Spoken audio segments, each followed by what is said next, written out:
Selamat pagi anak-anak. Kita kembali bertemu dengan Bapak.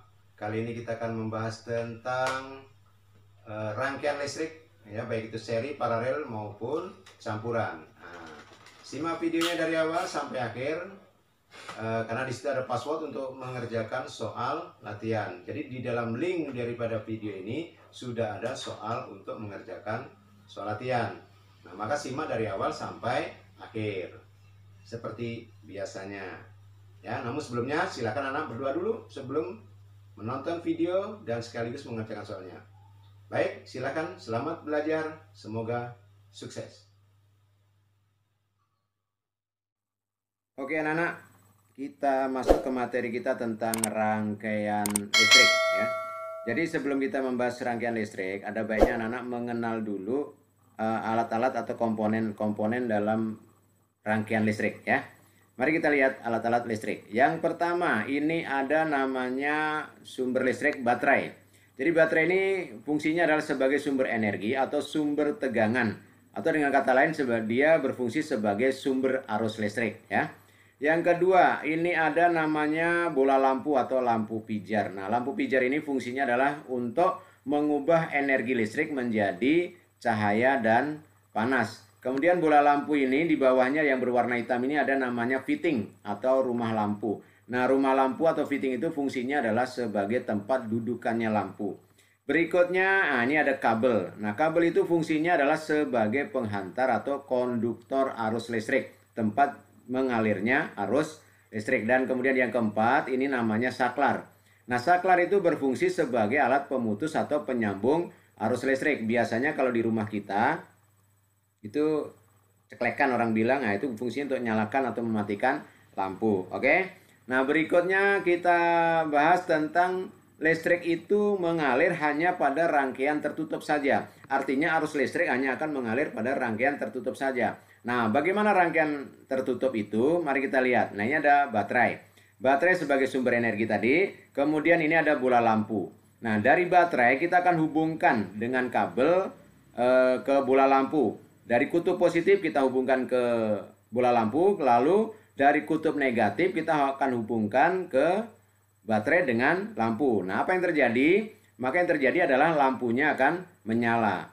Nah, ini namanya disebut rangkaian tertutup. Artinya semua alat-alat peralatan di sini, komponen-komponen di sini saling terhubung satu dengan yang lain sehingga lampunya bisa menyala. Lalu apa yang terjadi kalau seandainya kabelnya kita putuskan seperti ini? Nah, ternyata lampunya tidak menyala. Nah, artinya apa? Di dalam rangkaian ini ada terputus di sini atau rangkaiannya menjadi terbuka. Nah, inilah yang disebut rangkaian terbuka, di mana komponen-komponen tadi ada yang tidak saling terhubung.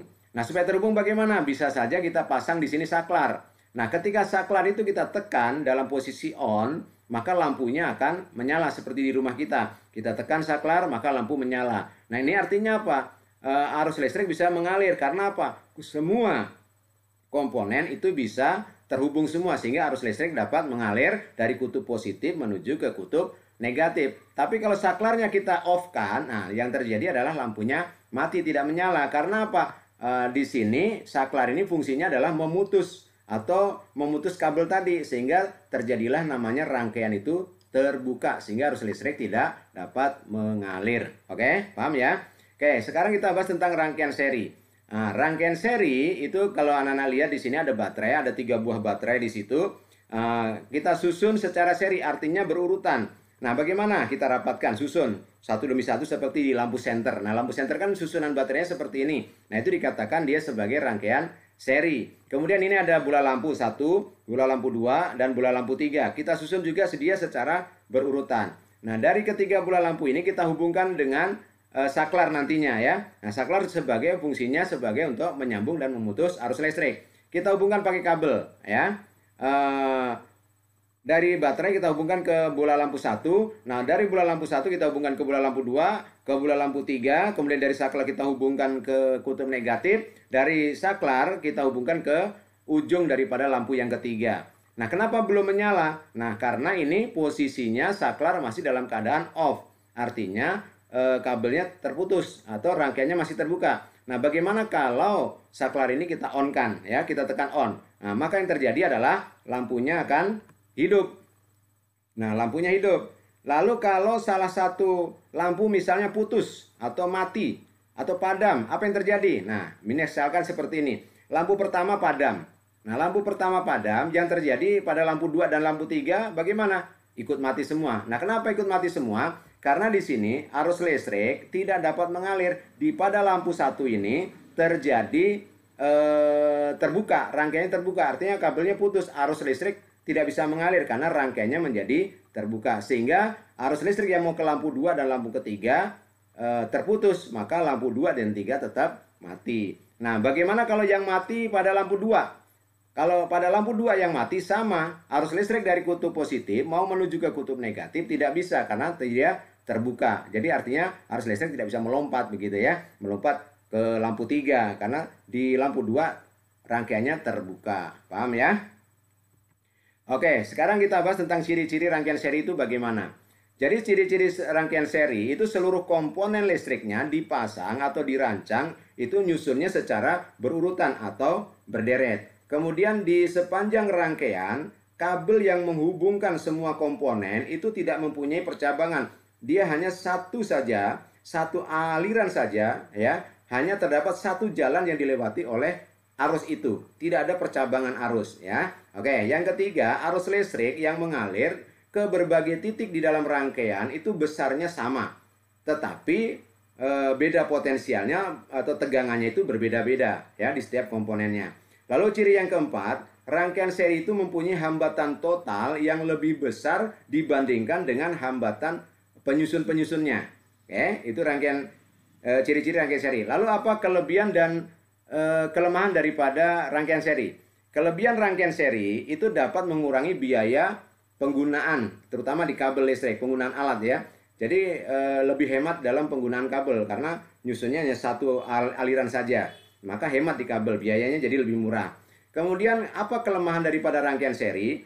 Nah, energi yang diserap di tiap-tiap alat atau komponen yang ada dalam situ, dalam rangkaian listrik seri tadi itu kecil penyerapan energinya.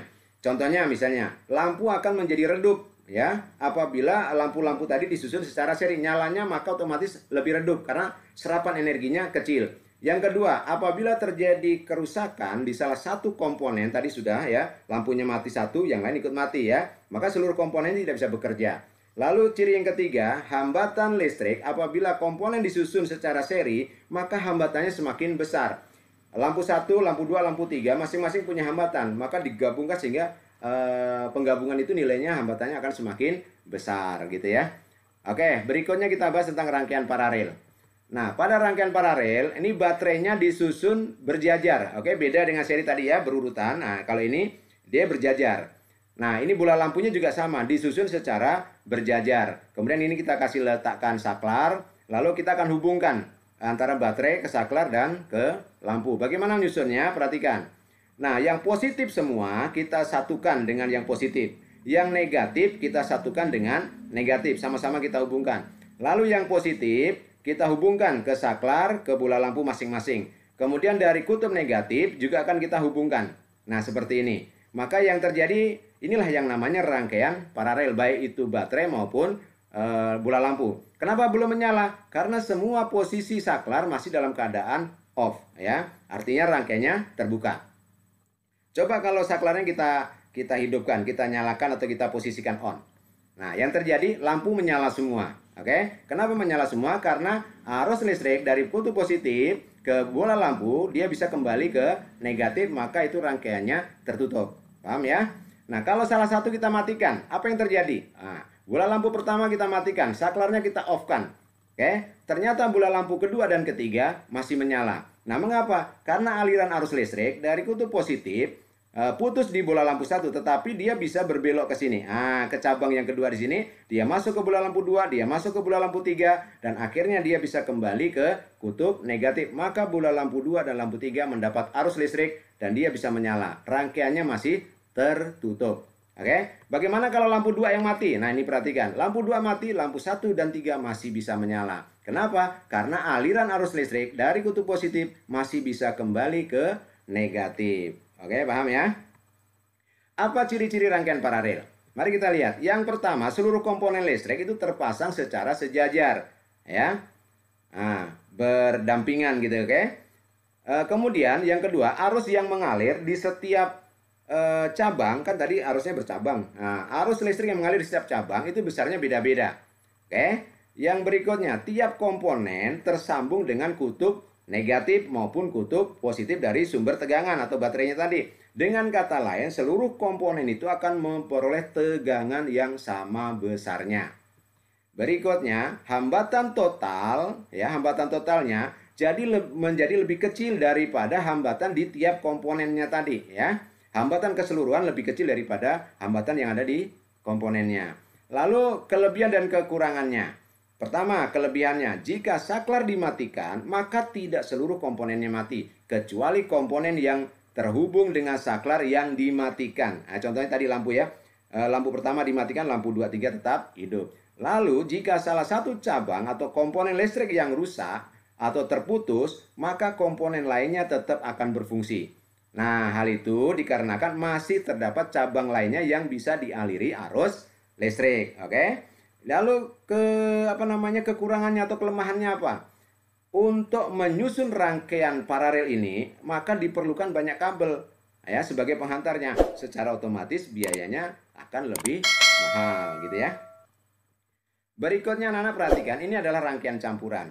Nah, mengapa ini disebut rangkaian campuran? Kalau anak-anak perhatikan, ini 3 buah lampu ini adalah seri, yang ini adalah paralel. Ketika rangkaian seri digabung dengan rangkaian paralel, maka dia menjadi rangkaian campuran. Begitu juga baterainya, yang ini paralel, yang ini seri. Ketika digabung, maka dia menjadi rangkaian campuran. Jadi rangkaian campuran itu gabungan dari seri dan paralel. Nah, ini semuanya hidup, kenapa? Karena semua saklar dalam posisi on, ya.